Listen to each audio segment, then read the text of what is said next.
तं येन तस्मै श्रीगुरवे नमः।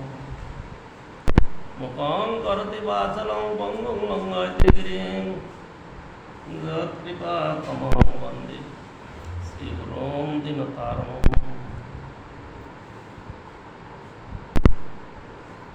अजानुलम्बितभुजौ कनकावदातौ संकीर्तनैकपितरौ कमलायताक्षौ विश्वम्भरौ द्विजवरौ जुगधर्मपालौ वन्दे जगत्प्रियकरौ करुणावतारौ। नमस्ते कलशत्ताय जगन्नाथसुताय प्रवृत्ताय सपुत्राय सपरत्राय ते नमो महावदन्नाय कृष्णप्रेमप्रदायते कृष्णाय कृष्णचैतन्य गौरतिषे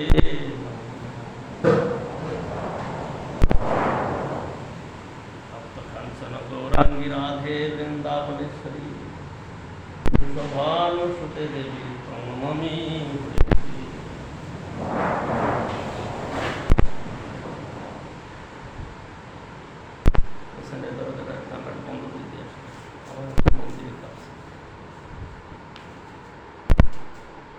नमो महावदन्नाय कृष्णप्रेमप्रदायते कृष्णाय कृष्णचैतन्य नाम्ने गौरतिषे तप्तकाञ्चन गौराङ्गी राधे वृन्दावनेश्वरी वृषभानुसुते देवी त्वं नमामि हरिप्रिये। हा कृष्ण करुणा सिन्धु दीनबन्धो जगत्पते गोपेश गोपिकान्त राधाकान्त नमस्ते। जयतां शरतो पङ्गर्मम मन्दमतिर्गति मत्सर्वस्व पदं भजो राधा मदन दिव्यवृन्दारण्यकल्पद्रुमाध श्रीमद्रत्नाकर सिंहासनस्थ श्री श्री राधा श्रीगोविन्ददेव कृष्णदेवी शिल्पमानव स्मरामि। श्रीमान् रासरसारम्भे वंशीवटतटस्थित कर्षणवेणुशनैर्गोपी गोपीनाथ श्रीहस्तन वृन्दाय तुलसीदेव वै प्रियाय केशव कृष्ण भक्ति प्रदे देवी सप्तवत्रे नमो नमः। वाञ्छाकल्पतरुभ्यश्च कृपा सिन्धुभ्येव च पतितानां पावनेभ्यो वैष्णवेभ्यो नमः।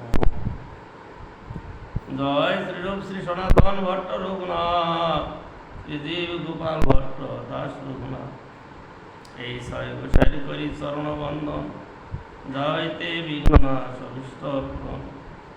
এই ছয় গোসাই যার মৈতার দাস দশবার পদের মূল পঞ্চগ্রাস তাদের শরণসেবী ভক্ত শনে বাস জনমে জনমে হয় এই অভিলাষ।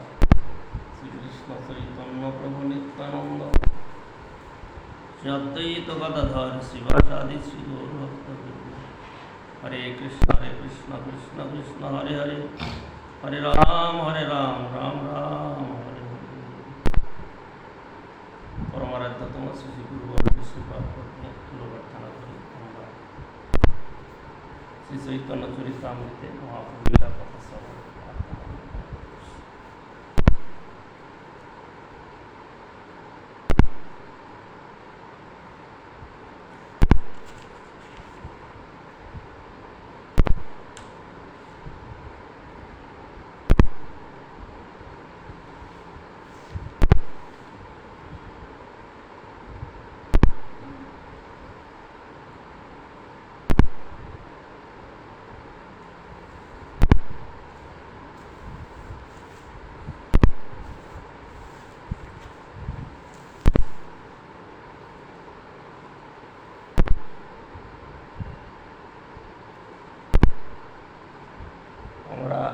चैतन्य चरितामृते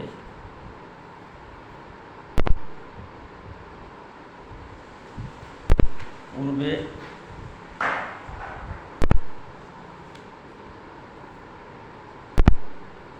कुलिनग्रामবাসী বৈষ্ণবদের প্রশ্নের জবাবে মহাপ্রভু বৈষ্ণব মহিমা কীর্তন করেছে, সে প্রসঙ্গ শ্রবণ করেছে। সেই প্রসঙ্গেতে মহাপ্রভু 3 প্রকার বৈষ্ণবের কথা বলেছেন: কনিষ্ঠ, মধ্যম, উত্তম। জীব গোস্বামী পাদ ভক্তি সন্দর্ভেতে তিনি এই 3 প্রকার বৈষ্ণবকে 9 প্রকার করেছেন। এর মধ্যে কনিষ্ঠের কনিষ্ঠ, কনিষ্ঠের মধ্যম, কনিষ্ঠের উত্তম, আবার মধ্যমের কনিষ্ঠ, মধ্যমের মধ্যম এবং মধ্যমের মধ্যে উত্তম, আবার উত্তম অধিকারীর মধ্যেও উত্তমের কনিষ্ঠ, উত্তমের মধ্যম, উত্তমের মধ্যে উত্তম, মানে মহাভাগবত। এত বিচার করলেও এর মূল কথা কিন্তু শ্রদ্ধা। শ্রদ্ধা শব্দে বিশ্বাস করে শূদ্র নিশ্চয়, কৃষ্ণে ভক্তি কইলে সর্বকর্মকৃত হয়। এই সিদ্ধান্তটা যাদের চিত্তেতে প্রতিষ্ঠিত হয়েছে তারাই প্রকৃত বৈষ্ণব পদবাচ্য। তাদের মুখে একবার যে হরিনাম হবে, সেই হরিনামটাই হবে শুদ্ধ হরিনাম। এরকম যাদের মধ্যে হয়নি, তারা যে হরিনাম করবে সর্বদাই অপরাধ হবে, কখনো কখনো না আভাস হতে পারে, কিন্তু সাধারণত অপরাধী হবে। কারণ অপরাধযুক্ত অবস্থায় যে হরিনাম, যে নাম, সে নাম অপরাধী বলা হয়। সেই প্রসঙ্গে আমরা কয়েকদিন শ্রবণ করেছি। এখন আমরা শ্রবণ করব মহাপ্রভু ভক্তদের থেকে অনুমতি নিয়ে জগন্নাথ দর্শন করে জগন্নাথ থেকে বিদায় নিয়ে এখন বৃন্দাবন যাবেন বলে আগে যাচ্ছেন গৌড় দেশে। মহাপ্রভু মনে যেটা ভাবেন সেটা কি আর কেউ অনুভব করতে পারে, বুঝতে পারে? কেউ পারবে না। তার মনের ভাব তিনিই মাত্র জানেন। তিনি যাবেন নবদ্বীপে, কিন্তু বলছেন তিনি যাবেন বৃন্দাবন। বৃন্দাবনে নবদ্বীপে যাবেন কেন? গঙ্গা এবং মাতাকে দর্শন করতে। সেখান থেকে তিনি ভক্তদের সঙ্গে নিয়ে তিনি বৃন্দাবনে যাবেন, এই উদ্দেশ্য করে এসেছিলেন। যখন সেখান থেকে রওনা দিয়েছেন পুরী ধাম থেকে, পুরী ধামের অনেক ভক্ত সঙ্গে সঙ্গে চলছে।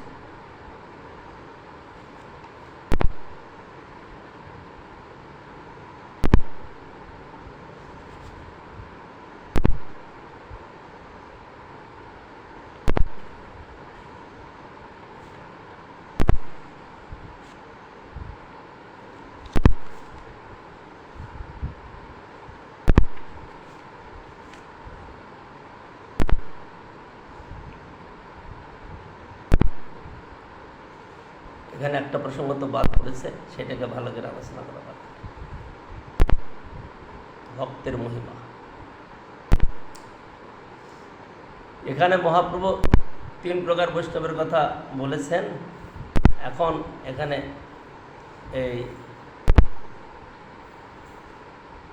কি বলে বিদ্যানিধির কথা, পুণ্ডরিক বিদ্যানিধির একটা প্রসঙ্গ এখানে এনেছেন, যেটা চৈতন্য ভাগবতে বিস্তারিত বর্ণনা আছে।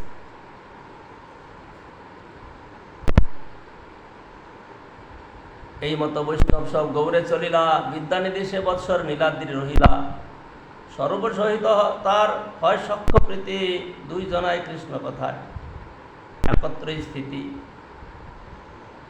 গদাধর পণ্ডিত দেহ পুনঃ মন্ত্র দিল, পুরণ ষষ্ঠীর দিনে যাত্রা যে দেখিল। গদাধর পণ্ডিত এক সময় মহাপ্রভুকে বলেছিলেন যে আমি হয়তো কাব্য মন্ত্র বলেছি, তার জন্য আমার মন্ত্রের আর উল্লাস পাচ্ছি না। আমি যে দীক্ষা মন্ত্র জপ করি তাতে আমি আগের মতো উল্লাস পাচ্ছি না, হয়তো আমি কাউকে মন্ত্র বলেছি, সেই জন্য এরকম হচ্ছে।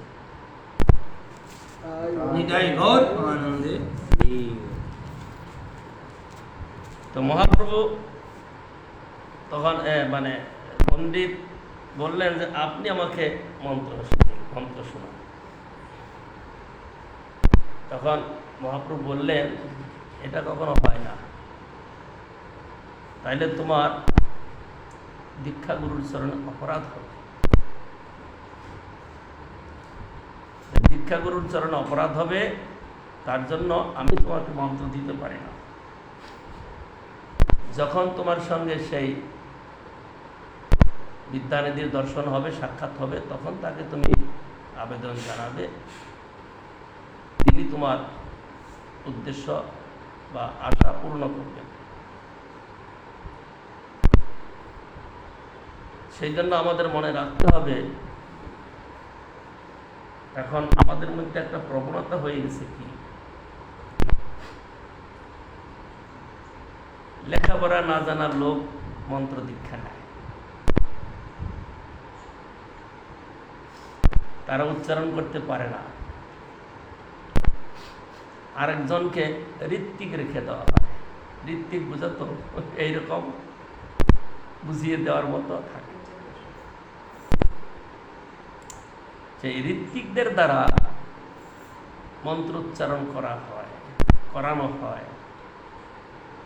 এখানে মহাপ্রভুর সিদ্ধান্ত মতো সেটা হয় না। দীক্ষা মন্ত্র গুরুদেব উচ্চারণ করে দিয়েছেন শিষ্যের কর্ণে।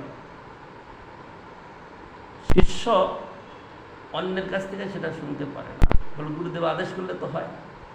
তো গুরুদেব আদেশ করলে হতে পারে, সেটা ঠিক আছে, কিন্তু মন্ত্র শক্তি ধীরে ধীরে কমতে থাকবে।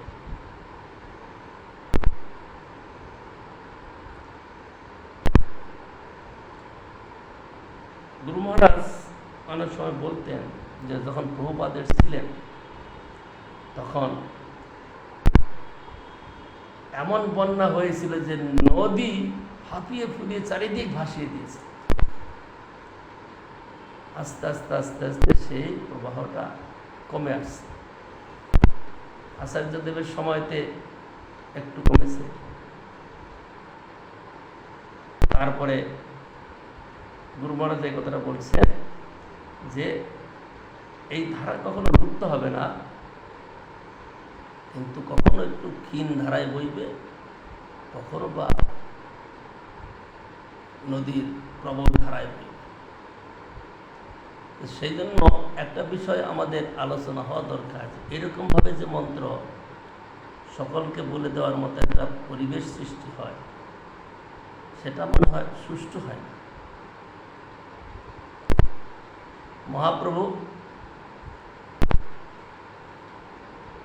গদাধর পণ্ডিতকে বলেছিলেন যে না, এটা সিদ্ধান্ত নয়, আমি তোমাকে মন্ত্র বলতে পারি না। তোমার গুরুদেব শীঘ্রই আসছেন, পুণ্ডরিক বিদ্যানিধি,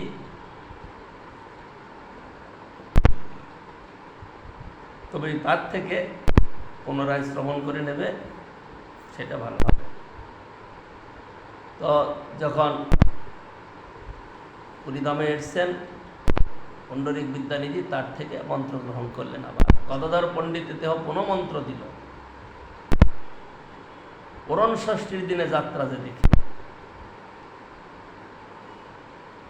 গদাধর পণ্ডিত পুনরায় সেই পুণ্ডরিক বিদ্যানিধি থেকে মন্ত্র শ্রবণ করলেন।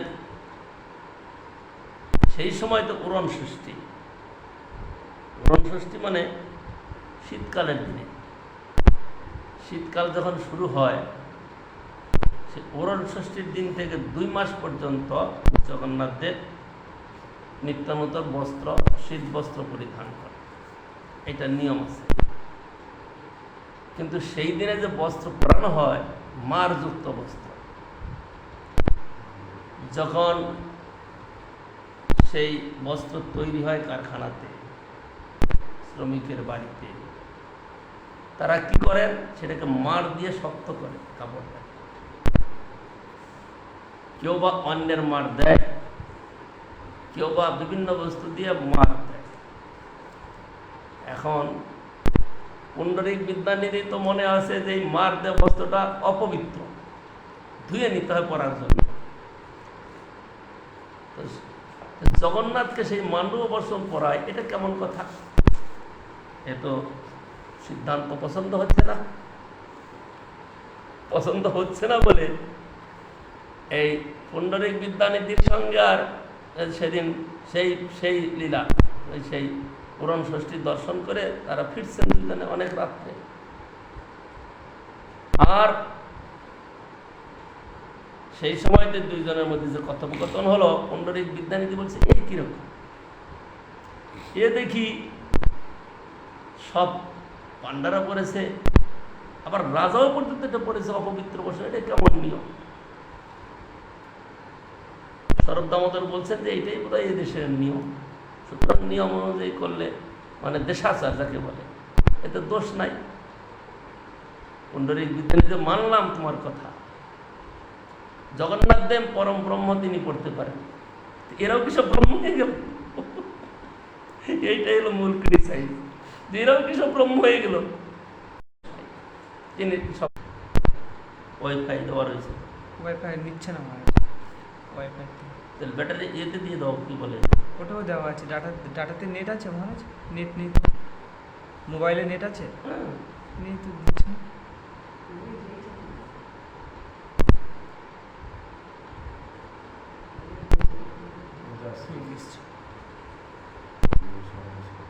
কিসে আসলো?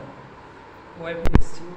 ওয়াইফাই কন্ট্রোল করবে না, কারেন্ট নেই তো না, এই জন্য। ও তাহলে না, এটা তো ব্যাটারিতে তো চলছে জোরে, ব্যাটারি কানেকশন। তুমি তাহলে নেট ই করে ইয়েতে দিয়ে দাও, ওয়াইফাই বাদ দিয়ে নেটে দিয়ে দাও।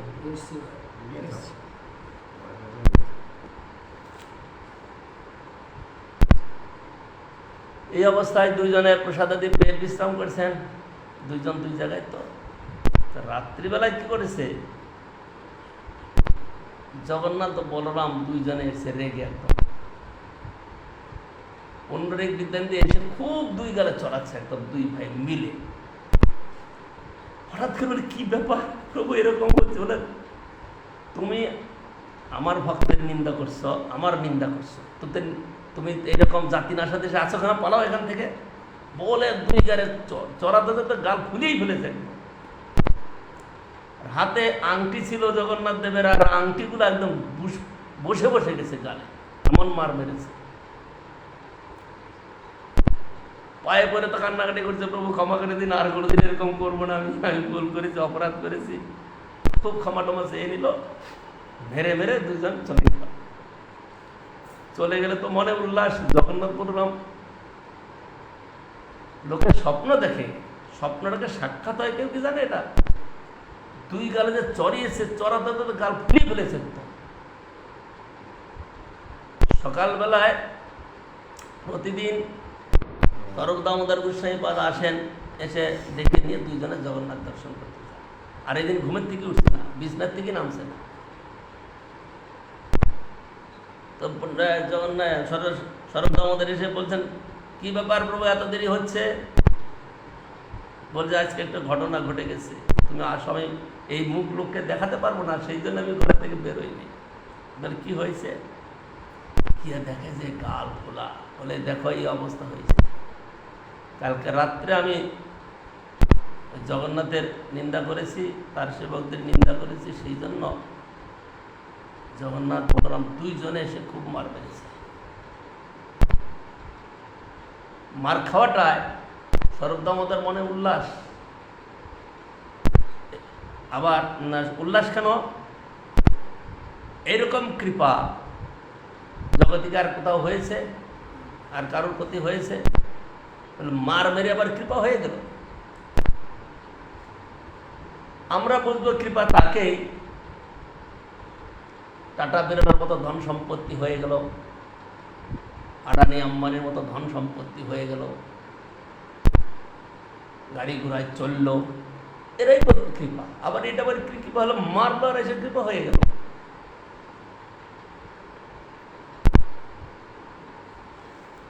দুনিয়ায় ধন সম্পত্তি, অর্থবিত্ত, সম্মান প্রতিষ্ঠা অনেক কিছুই পেতে পারে, স্ব কর্মফল অনুযায়ী, ভাগ্য অনুযায়ী তার পাবেই পাবে। কিন্তু এরকম ভাবে কৃপা এক মাধবেন্দ্র পুরীপাদ আর এই পুণ্ডরিক বিদ্যানিধি। মাধবেন্দ্র পুরীপাদকে 3 বার দর্শন দিয়েছেন স্বপ্নেতে। একবার দর্শন দিলেন জঙ্গলে থাকেন বলে, দ্বিতীয়বার দর্শন দিলেন চন্দন চাই বলে, তৃতীয়বার দর্শন দিলে যে চন্দন আমি পেয়ে গেছি, তুমি গোপীনাথের অঙ্গে পরিয়ে পাও, তাইলে আমার শরীর সুস্থ। এরকম ভাগ্যবানের কে আছে? আর এটা তো শুধু আদেশ করেছে, আর শুধু দর্শন দিয়েছেন স্বপ্নে, তো দর্শন দেয়নি, দর্শনটাকে প্রত্যক্ষ করে দিয়েছে। কি করে? এমন মার মেরেছে যে একদম গাল ফুলিয়ে দিয়েছে, লোকের দেখে বলবে একটা কিছু ঘটেছে, এটা প্রত্যক্ষ। তো সেই জন্য স্বরূপ দামোদর গোস্বামী পদ খুব আনন্দিত, খুশি, কারণ সখার যে সম্পদ জগন্নাথের সাক্ষাৎ কৃপা লাভ করেছে,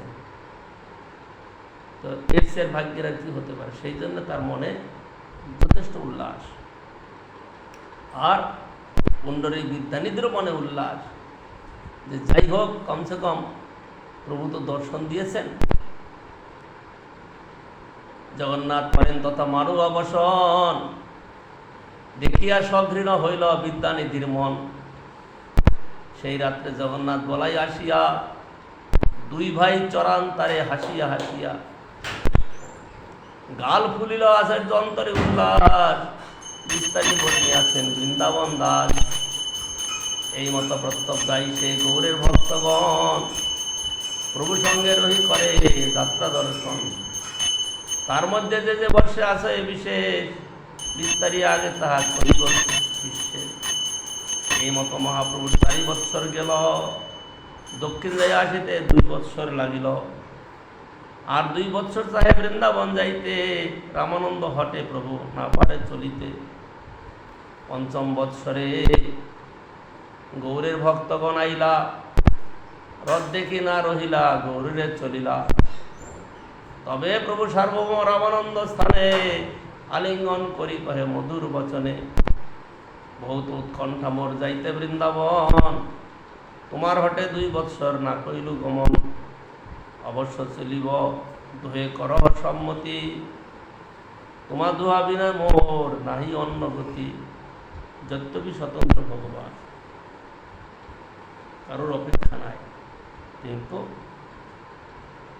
তিনি ভক্তবশ। সুতরাং সেই ভক্ত বশবর্তিতার জন্য তিনি ভক্তের ইচ্ছায় চলেন। তো তোমরা 2 জনে তো অনেকবার আমাকে বাধা দিয়েছে, এবার আমাকে অনুমতি দাও যাতে আমি দর্শন করে আসতে পারি।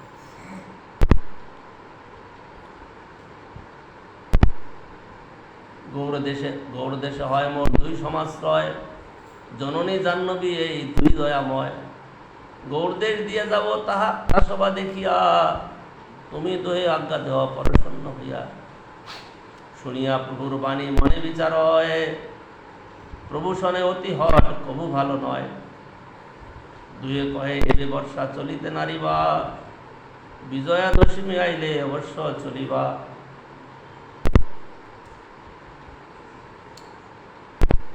আনন্দে মহাপ্রভু বর্ষা কইল সমাধান, বিজয়া দশমী দিনে করিল পয়ান।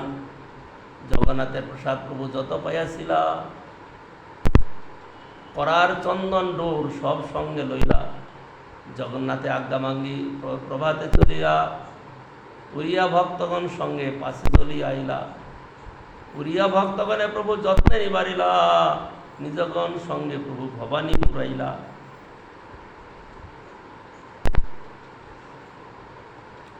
উড়িয়া রামানন্দ আইলা পাশে দোলায় চড়িয়া, বাণীনাথ বহু প্রসাদ দিল পাঠাইয়া। প্রসাদ ভোজন করি তথায় রহিলা, প্রাতঃকালে চলি প্রভু ভুবনেশ্বর আইলা। কটকে আসিয়া কইল গোপাল দর্শন, স্বপ্নেশ্বর বিপ্র কইল প্রভুর নিমন্ত্রণ। রামানন্দ রায় সব গণে নিমন্ত্রিল, বায়ুর উদ্যানে আসি প্রভু বাসা কইল।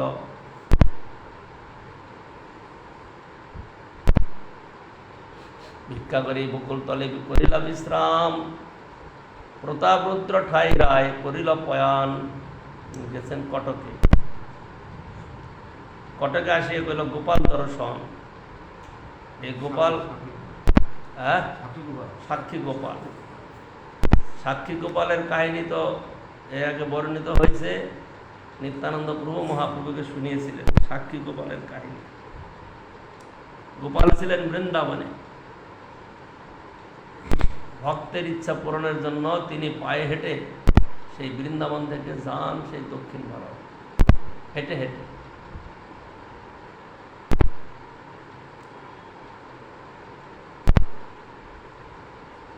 ভিক্ষা করি বকুল তলে করিলা বিশ্রাম, প্রতাপরুদ্র ঠাই রায় করিল পয়ান।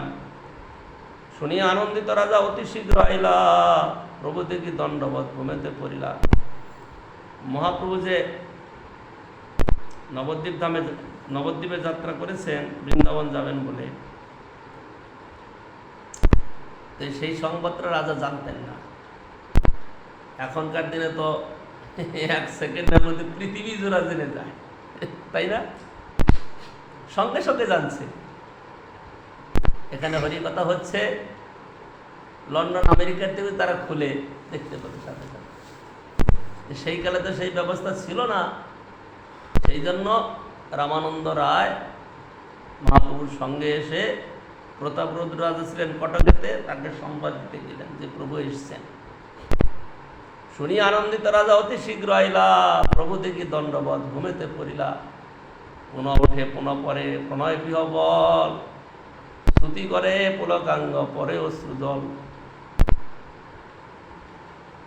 মহাপ্রভুকে দর্শন করে কি আনন্দ! হ্যাঁ, মহাপ্রভু স্বয়ং ভগবান এটা শুনেছেন ভট্টাচার্যের কাছে। সেই যখন শুনেছেন, তার দর্শন করার জন্য খুব উৎকণ্ঠা। কিন্তু মহাপ্রভু রাজ দর্শন করবেন না, রাজাকে দর্শন দেবেন না, এটা মহাপ্রভুর ইচ্ছা। সন্ন্যাসীর তাই করা প্রয়োজন। আর মহাপ্রভু তিনি এই শিক্ষা দেওয়ার জন্যই তো এসছেন যে বর্ণাশ্রম ধর্ম সুষ্ঠুরূপে পালন করে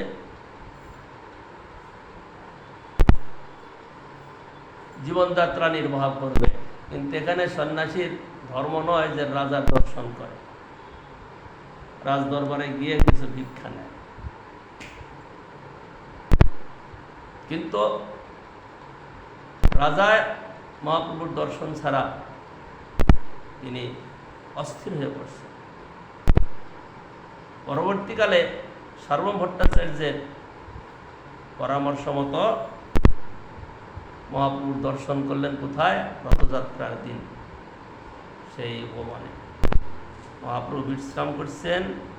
সেই সময় রাজবেশ পরিত্যাগ করে সাধারণ বৈষ্ণব বেশে তিনি গিয়ে মহাপ্রভুর সেবা করেছেন, পাদসম্মান আদি করেছেন।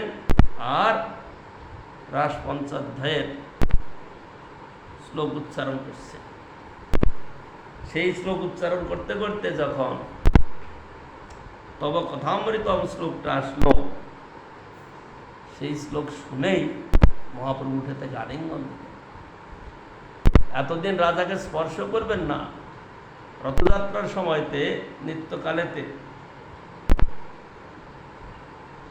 মহাপ্রভু তো অনাথ চক্র আকারে পরে কি করছেন? কীর্তন নৃত্য করছে। কখনো নৃত্যে পড়ে যেতে থাকলে সেখানে নিত্যানন্দ প্রভু তাকে ধরছেন। কিন্তু এখন কি হয়েছে? নিত্যানন্দ প্রভুর কাছে ছিলেন না কীর্তন আবেশে, আর সামনে ছিল রাজা। পড়তে গেছে, রাজাই ধরেছে। আর যখনই দেখছেন রাজা, তখনই মহাপ্রভু শ্রী শ্রী শ্রী রাজ দর্শন হলে আমার কি গতি হবে, কি হবে, এইসব বলছে। রাজায় মনে ভয় পেয়ে,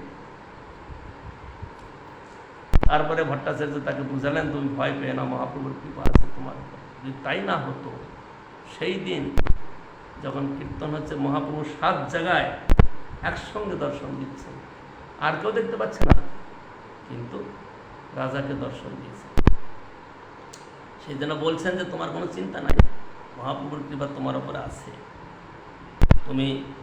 তোমাকে বলে দেবো, সেই সময় গিয়ে মহাপ্রভুর সেবা করবে, মহাপ্রভুর কৃপা পাবে। ঠিক ভট্টাচার্যের পরামর্শ মতো গিয়ে যখন তিনি মহাপ্রভুর পাদ সম্মান করছেন, আর সেই ভাগবতের দশম স্কন্ধে যে রাসলীলার শ্লোক সব উচ্চারণ করছে, উচ্চারণ করতে করতে ওই তব কথামৃতম শ্লোক এসছে, তখনই মহাপ্রভু উঠে আবেশে রাজাকে আলিঙ্গন করছে। রাজাকে আলিঙ্গন করছেন, তুমি কে? তুমি আমাকে এইরকম অমৃত পান করাচ্ছ? রাজায় তখন বলছে, আমি আপনার দাসের দাস, আর দাসের দাস করো, এইটাই আমার আশা।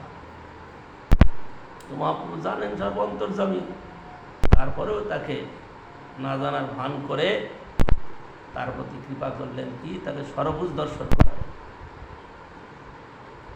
কৃষ্ণ রাম গৌর সুন্দর, রামচন্দ্র ধনুর্বাণধারী, মাঝে কৃষ্ণ বংশীধারী, আর মহাপ্রভু দণ্ড কমণ্ডলধারী। এইটা রাজায় দর্শন করে তিনি মূর্ছিত হয়ে পড়লেন। মহাপ্রভু তাকে স্পর্শ করে আবার জাগ্রত করলেন এবং বলে দিলেন যে এই কথা কাউকে বলবে না। সেই জন্য এই রাজায় কয়েক জায়গায় মহাপ্রভুর সর্বভুজ মূর্তি প্রতিষ্ঠা করেছেন, আর এই মূর্তি রেখেছিলেন সার্বভৌম ভট্টাচার্য। সেই জন্য সার্বভৌম ভট্টাচার্যের যে কুটির বা স্থান, সেখানেও সর্বভুজ গৌরাঙ্গের মূর্তি আছে।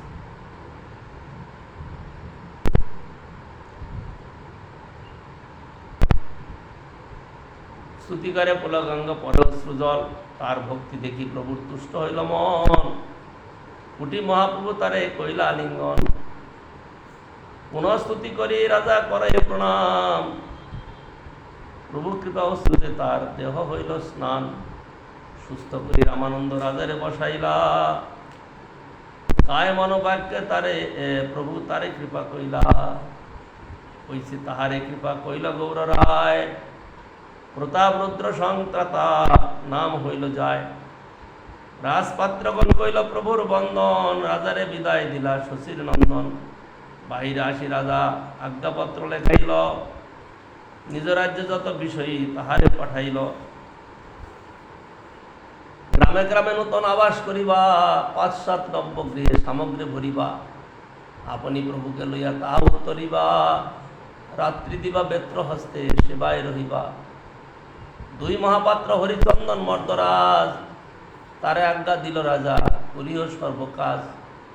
1 নব্য নৌকানি রাখো নদী তীরে, যাহা স্নান করে প্রভু যান নদী পারে। তাহা স্তম্ভ রোপণ কর মহাতীর্থ করে, নিত্য স্নান করিব তাহা যেন মরি। এরকম প্রেমের কথা যে মহাপ্রভু যেখানে স্নান করবেন সেইটাই মহাতীর্থ। যেমন হরিদাস ঠাকুরকে যখন মহাপ্রভু সমাধিস্থ করবেন, সেই সময়ে সমুদ্রে তাকে স্নান করালেন। সেইখানে সমুদ্র মহাতীর্থ হইল পদধৌত করি। তো মহাপ্রভু তখন বললেন যে আজকে সমুদ্র মহাতীর্থ হইল। হরিদাস ঠাকুরকে স্নান করানোর পরে মহাপ্রভু বললেন যে এটা মহাতীর্থ। ঠিক সেই রকম যখন মহাপ্রভু যাচ্ছেন গৌড় দেশে গঙ্গা এবং জননীর দর্শন করতে, সেই সময় যখন কটক হয়ে যাচ্ছেন, কটকের মহানদী তীরে যেখানে স্নান করলেন, সেখানে রাজা আদেশ করলেন যে সেখানে একটা স্তম্ভ রোপণ করো, যে সেই স্তম্ভ রোপণ করো মহাতীর্থ করে, আমি সেখানে নিত্য স্নান করব, আর সেখানেই যেন আমার মৃত্যু হয়। প্রেমের কথা। চতুর্দ্বারে কর উত্তম নব্যবাস, রামানন্দ রায় যাও তুমি মহাপ্রভু পাস।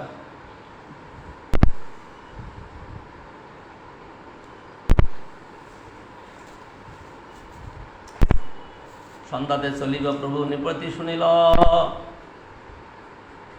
হস্তির উপর তাম্বু গৃহে স্ত্রীগণে চড়াইল। প্রভু চলিবার পথে রহে সারি হইয়া, সন্ধ্যাতে চলিলা প্রভু নিজগণ লইয়া। চিত্রোৎপলা নদী আসি ঘাটে কইল স্নান, মহিষী সকল দেখি করে প্রণাম। প্রভুর দর্শনে সবে হইল প্রেমময়, কৃষ্ণ কৃষ্ণ কয়ে নেত্র অশ্রু বরিশয়। এমন কৃপালো নাহি শুনি ত্রিভুবনে, কৃষ্ণ প্রেম হয় যার দূরদর্শনে। যার দর্শনে আইসে মুখে যার দর্শনে মুখে আইসে কৃষ্ণ নাম, তাহারে জানিয়ে তুমি বৈষ্ণব প্রধান। বৈষ্ণবকে দর্শন করলেই সুকৃতি সম্পন্ন জীবের মুখে হরিনাম কৃষ্ণ নাম আসে। আর স্বয়ং ভগবান তাকে দর্শন করে কি আসবে না? সুকৃতি সম্পন্ন যারা ছিলেন সকলের হবে না। কংস জরাসন্ধের মতো লোকের কিন্তু প্রেম হবে না, কিন্তু যাদের শ্রদ্ধা সুকৃতি আছে তারা মহাপ্রভুকে দর্শন করে তার কৃপা লাভ করবে। এমন কৃপালু নাহি শুনি ত্রিভুবনে, কৃষ্ণ প্রেমা হয় যার দূরদর্শনে। নৌকাতে চলিয়া প্রভু হইল নদী পার, জ্যোৎস্নাবতী রাত্রে চলিয়া আইলা চতুর্দ্বার। চতুর্দ্বার একটা স্থানের নাম, চতুর্দ্বার।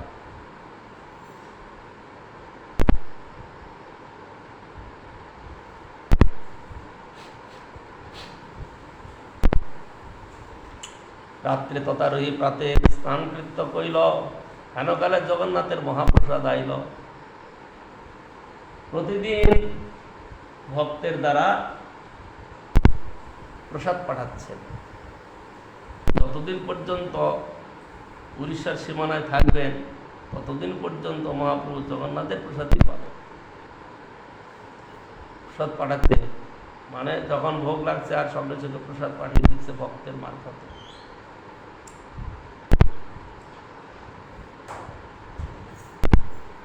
রাজার আজ্ঞায় পরিষা পাঠায় দিনে দিনে, বহুত প্রসাদ পাঠায় দিয়া বহু জনে। সগণ সহিতে প্রভু প্রসাদ অঙ্গী করি, উঠিয়া চলিলা প্রভু বলি হরি হরি।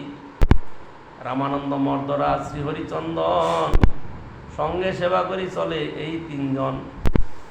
প্রভুর সঙ্গে পুরী গোসাই, স্বরূপ দামোদর, জগদানন্দ মুকুন্দ গোবিন্দ কাশীশ্বর। হরিদাস ঠাকুর আর পণ্ডিত বক্রেশ্বর, গোপীনাথ আচার্য আর পণ্ডিত দামোদর। রামায়ণ নন্দায়ার বহু ভক্তগণ, প্রধান কহিল সবে সবার কি করে গোনায়। আরে বাপরে, অনেক ভক্ত জুড়েছে মহাপ্রভুর সঙ্গে। সব নবদ্বীপ দর্শন, বৃন্দাবন দর্শন করতে যাবে, সেই জন্য সকলে চলছে।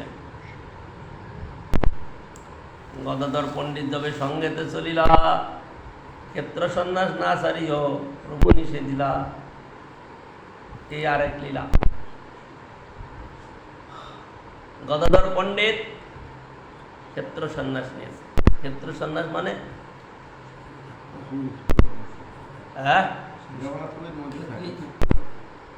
ক্ষেত্র সন্ন্যাস মানে হলো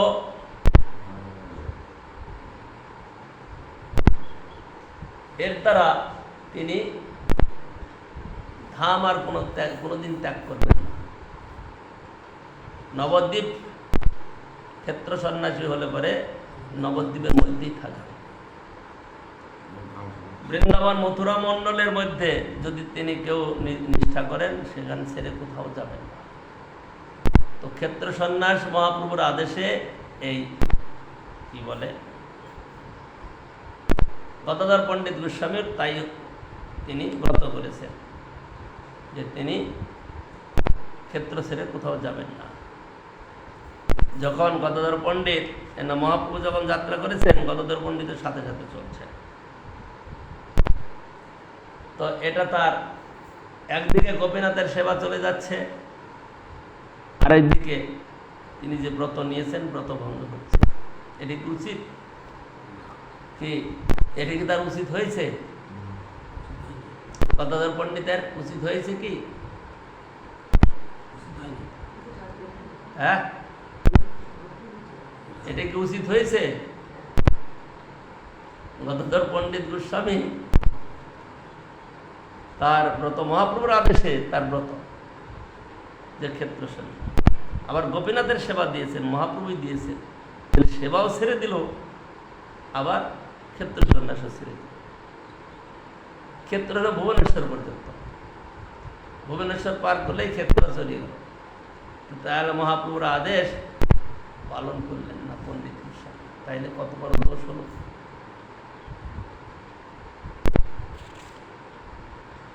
গদাধর পণ্ডিত যবে সঙ্গেতে চলিলা, ক্ষেত্র সন্ন্যাস না ছাড়িও প্রভু নিষে দিলা। গদাধর পণ্ডিত মহাপ্রভুর বয়সের চেয়ে অনেক ছোট, প্রায় 10 বছরের ছোট হবে, তার থেকেও বেশি।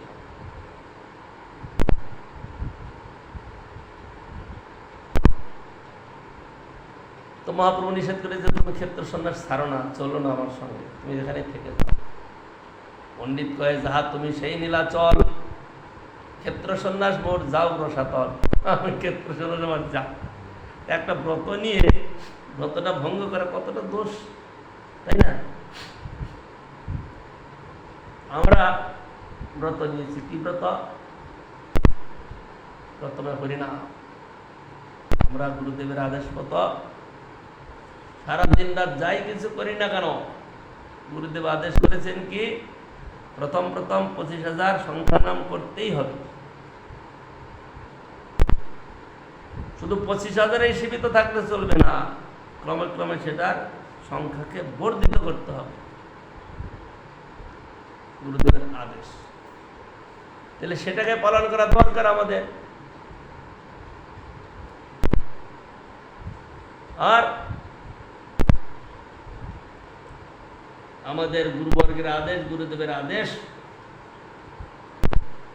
ঠাকুর ভক্তি বিনোদ বলছেন, কি বলছেন? গুরুদেব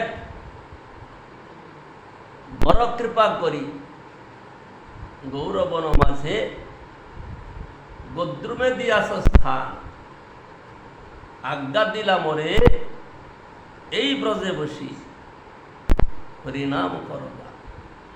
সুতরাং আমাদের নিষ্ঠ হলে নবদ্বীপ ছেড়ে কোথাও যাব না, এই নবদ্বীপেই বাস করতে হবে, এখানেই ভজন করতে হবে। অনেক অনেক এরকম নিষ্ঠাবান ব্যক্তিকে দেখা যায়, গুরু বৈষ্ণবগণের আদেশ পালনে তারা পরাণমুখ। সেই দলে পড়েছেন আমাদের গদাধর পণ্ডিত। তো আমাদের সাধারণ যারা, তারা বলে না নবদ্বীপ ছেড়ে কোথাও যাব না, এখানে অনেক রকম সুবিধা আছে। বড় মঠের কথা, সেখানে অনেক সুবিধা। কি কি সুবিধা? অনেক লোকের মধ্যে একটু কখন কম করে দিলাম তো বাধা নাই। আর যখন প্রসাদ পেতে বসবে,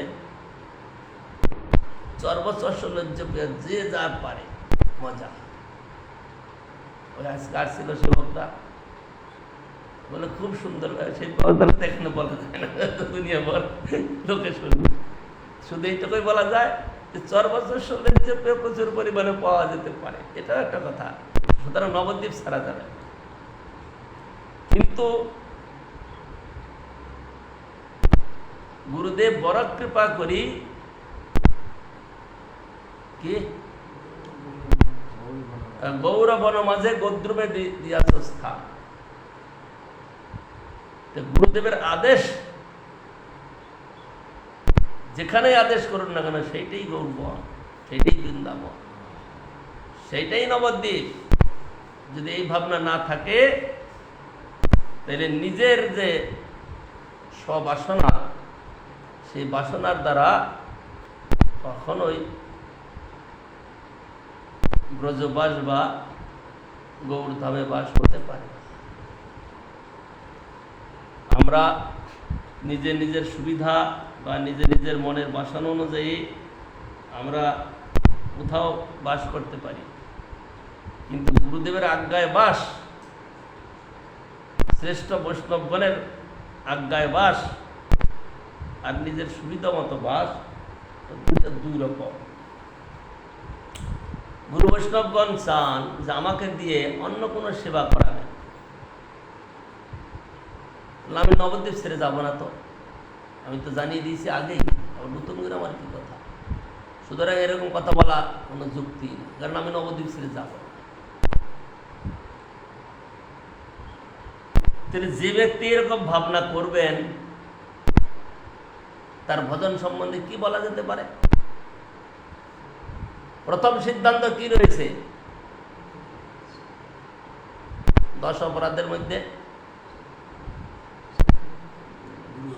তৃতীয় অপরাধ গুরু অবজ্ঞা, গুরুদেবকে অবজ্ঞা করা। তো গুরুদেব তো নাই বললো, বৈষ্ণবগণ অন্যরা সেবক যদি বলে সেক্রেটারি বলে, বলে সেক্রেটারিও গুরুদেবের প্রতিনিধি, তিনি যেটা বলছেন তার কথাই বলছেন। মর্টিন চার্চ, মর্টিন চার্চ গুরুদেবের প্রতিনিধি বলে, সব লোক তো একরকম নয়, মর্টিন চার্চ তো এক এক রকম, এক একজন এক এক রকম ভাবে কথা বলে, কিছুটা ব্যতিক্রম থাকতে পারে, কিন্তু প্রতিনিধি, এটা আমাদের মান্যতা দিতে হবে। তো পণ্ডিত ক্ষেত্র সন্ন্যাস বলছেন, ক্ষেত্র সন্ন্যাস পর যাও প্রসাতন, আমি ক্ষেত্র সন্ন্যাসটা মানি না, আমি তুমি যেখানে থাকবে আমি সেখানে থাকবো, এইটা আমার কথা। প্রভু কয় ইহা ইহা করো গোপীনাথ সেবন, পণ্ডিত কহে কোটি সেবা তৎপাদ দর্শন। পণ্ডিতের সঙ্গে মহাপ্রভুর বিতর্ক হচ্ছে। মহাপ্রভু বলছেন তুমি এখানে গোপীনাথের সেবা করো, পণ্ডিত বলছেন যে তোমার চরণ দর্শন করে আমার কোটি গোপীনাথের সেবা হয়ে যাবে, আমি গোপীনাথের সেবা চাই না। প্রভু কহে সেবা সারিবে আমার লাগে দোষ, ইয়ার হয়ে সেবা করো আমার সন্তোষ। পণ্ডিত কহে সব দোষ আমার উপর, তোমার সঙ্গে না যাইব, যাবো একেশ্বর, আমি তোমার সঙ্গে আমি একা একাই যাবো। আইকে দেখিতে যাইব না যাইব তোমার লাগে, প্রতিজ্ঞা সেবার তো এক দোষ, তার আমি ভাগী। বলে আমরা যদি সেরকম ভাবনা করে থাকি, প্রতিজ্ঞা সেবা মানে আদেশ যাই হোক না কেন, আমি তো আমার মতো চলছি, আমি তো সেবা বাদ দিচ্ছি না, করছি। এটা কিন্তু বাস্তবিক কথা হবে না। এখানে মহাপ্রভু বলছেন তুমি ক্ষেত্র সন্ন্যাস, তুমি সেবা করো গোপীনাথে। গুরু বৈষ্ণবগণ যদি তারা সেবার স্বার্থে, কারণ তারা সেবা চালান একটা জায়গার নয়, একজনের নয়, অনেক স্থানে প্রচারাদি স্থান আছে, প্রচার কার্য আদি আছে, সেসব সুবিধার জন্য কোনো সেবকের পরিবর্তন কখনো করেন বা করবেন, তো সেটা আমরা মান্যতা অনেক সময় দেওয়ার জন্য উৎসাহ প্রকাশ করি না, আমাদের সেটা খারাপ লাগে যে না এই নবদ্বীপ ছেড়ে যেতে হবে, বৃন্দাবন ছেড়ে যেতে হবে, আবার বৃন্দাবনে থাকতে ইচ্ছা না, আবার নবদ্বীপে থাকতে ইচ্ছা না, দুইটাই ক্ষতিকার।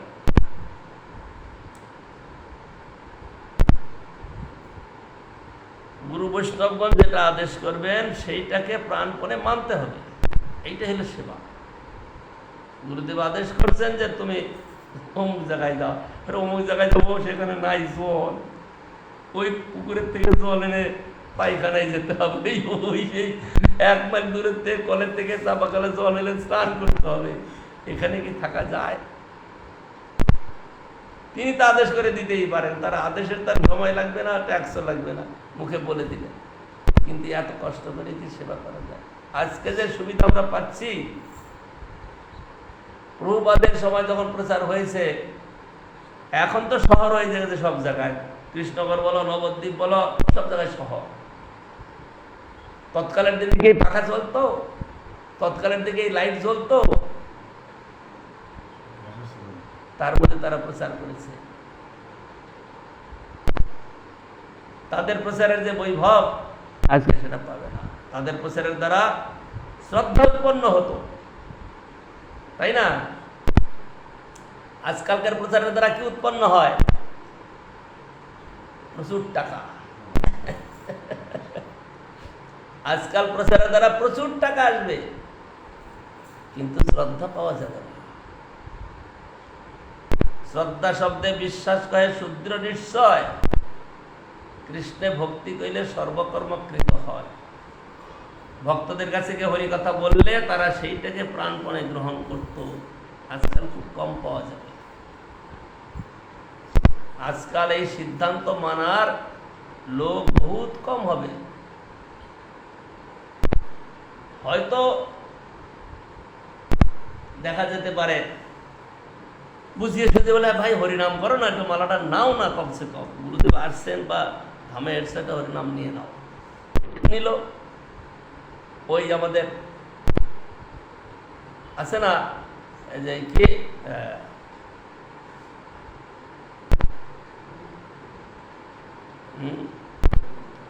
কার বেকার দেওয়া, কৃষ্ণ কৃষ্ণ কি সিংহ, গোপাল সিংহ কার বেকারটা নিয়ে আয় তো। হ্যাঁ গোপাল সিংহ নাকি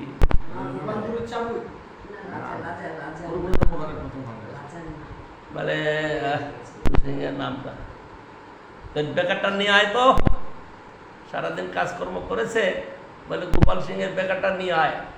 বেকারটা মানে ওই পরিণামের ঝোলাটা তার কাছে বেকার, বেকারনি করেছে, বিশ্রামাদি করবে, বলে না গোপাল সিংহের ঝোলাটা নিয়ে আয়, বেকারটা দিয়ে দিই। বেকারটা দেবে মানে একটু বসে হরিনাম করবে।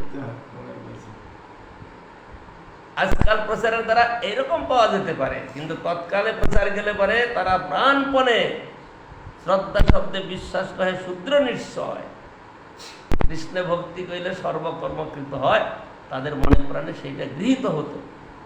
আজকাল সেইটা গৃহীত হয় না, এই শ্রদ্ধা পাওয়া যায় না। আজকাল বহু টাকা পাওয়া যায়, ধন সামগ্রী প্রচুর পাওয়া যেতে পারে, কিন্তু সেই শ্রদ্ধা পাওয়া যাবে না। প্রভুপাদের সময়তে দেখো হাজার হাজার লোক তারা মঠবাসী হয়েছে, কত বড় বড় বিষয় ত্যাগ করে দিয়ে তারা প্রভুপাদের পাদ পদ্ম আশ্রয় করেছে। কিরকম একটা প্রবাহ চলেছিল। আর যারা প্রচারে যেতেন আজকের মতো মনে করলে তো চলে গেল, প্লেনে চলে গেল, প্লেন ছাড়া তার তো যাত্রাই নাই। কিসের প্রচার করছি, টাকা আসছে, প্লেনে চড়বো না, কি করবো? ট্রেনে চড়বে তো তৎকালে এসি ছিল না, 50 বছর আগে 60 বছরে এসি চলতো না। ফার্স্ট ক্লাস আর খুব থাকতো, আলাদা আলাদা ঘর বানানো থাকতো, তার দুইটা করে সিট থাকতো, উপরে একটা নিচে একটা, খুব বলে থাকে। আজকাল তো সব এসি, সাধুরা এসিতে যারা যাতায়াত করবে না, অত কষ্ট করে যাতায়াত করা যায় এই গরমের মধ্যে? ভাবা যায় কি এত কষ্ট করব? সুতরাং এসিতে যাতায়াত, তাহলে এই সব কিছুই পাওয়া যাচ্ছে, কিন্তু একটা জিনিস পাওয়া যাচ্ছে না, শ্রদ্ধা শব্দে বিশ্বাস করে শূদ্র নিশ্চয়, কৃষ্ণে ভক্তি কইলে সর্বকর্মকৃত হয়, এটার থেকে পিছিয়ে পড়ছে।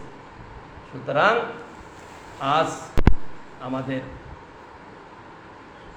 কি বলে গদাধর পণ্ডিত গোস্বামী, তিনি ক্ষেত্র সন্ন্যাস ছেড়ে দিলেন, গোপীনাথের সেবাও ছেড়ে দিলেন। কি জন্য? মহাপ্রভুর প্রীতিতে, মানে প্রেমেতে। তিনি মহাপ্রভুর প্রেম এতটা তার আগ্রহ, এতটা যে তার প্রতি প্রীতি, তিনি নিজের প্রতিজ্ঞা পর্যন্ত ত্যাগ করে দিলেন। প্রতিজ্ঞা ত্যাগ করে তিনি মহাপ্রভুর সঙ্গে চললেন। মহাপ্রভু বলছেন যে তুমি ছাড়ছে, তার দোষ আমার লাগে। কেন দোষ লাগে? মহাপ্রভু তো এগুলো পালন করানোর জন্যই এসছেন, আর সেই পালনটা যদি না হয় মহাপ্রভুর জন্য, তাহলে দোষটা মহাপ্রভুরে লাগলো। সে বলছেন যে তুমি সেবা ছাড়বে, এটা দোষ আমার লাগছে, সেই জন্য তুমি সেবা করো। কিন্তু তিনি সঙ্গে চললেন, সেবা ছেড়ে দিয়ে, ক্ষেত্র সন্ন্যাস ছেড়ে দিয়ে রাস্তায় গিয়ে যেসব ঘটনা ঘটবে আমরা পরে শ্রবণ করব। বাঞ্ছা কল্পতরু ভট্ট কৃপা সিন্ধু